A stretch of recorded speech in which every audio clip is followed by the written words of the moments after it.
నడుములో నొప్పి వచ్చింది అంటే ఒక 5-6 కారణాలు ఉంటాయి. కామన్గా నడుము నొప్పి వచ్చిందంటే మజిల్ వల్ల వస్తుంది. అంటే మన మజిల్ అబ్నార్మల్ పొజిషన్స్లో పని చేసుకోవడం, అబ్నార్మల్ పొజిషన్స్లో పడుకోవడము, అబ్నార్మల్ యాక్టివిటీస్ తోటి మజిల్స్ నడుములో ఉన్న కండరాల వల్ల నొప్పి రావచ్చు. డిస్క్ బయటకు వచ్చి నరాన్ని కానీ ఒత్తిందంటే నడుము నుంచి కాలంతా కూడా పాకుతుంది. దీన్ని సయాటిక్ అంటుంటారు, దాన్ని డిస్క్ ప్రొలాప్స్ అంటారు.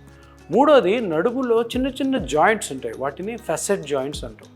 ఆ జాయింట్లు కూడా అరిగిపోయాయి అనుకోండి, అప్పుడు నడుములో నొప్పి వస్తుంది. కాలు మీదకి రాదు, అది నడుములోనే నొప్పి ఉంటుంది. దాన్ని ఫ్యాసెట్ జాయింట్ ఆర్థ్రోపతి అంటాం. ఇది కూడా ఒక కాదు. ఆడవాళ్లలో ఎక్కువ వంగి పనులు చేస్తారు కాబట్టి సేక్రోఇలియాక్ జాయింట్ అని ఉంటుంది. అది పెల్విస్లో, అంటే మన తుంటి ఎముక దగ్గర, ఈ బటక్స్ దగ్గర ఈ ఏరియాలో ఉంటుంది. ఈ లేడీస్ ఎక్కువ పని చేస్తారు, వంగుతారు కాబట్టి ఆ సేక్రోఇలియాక్ జాయింట్ కూడా అరిగిపోవడం వల్ల నొప్పి వస్తుంది.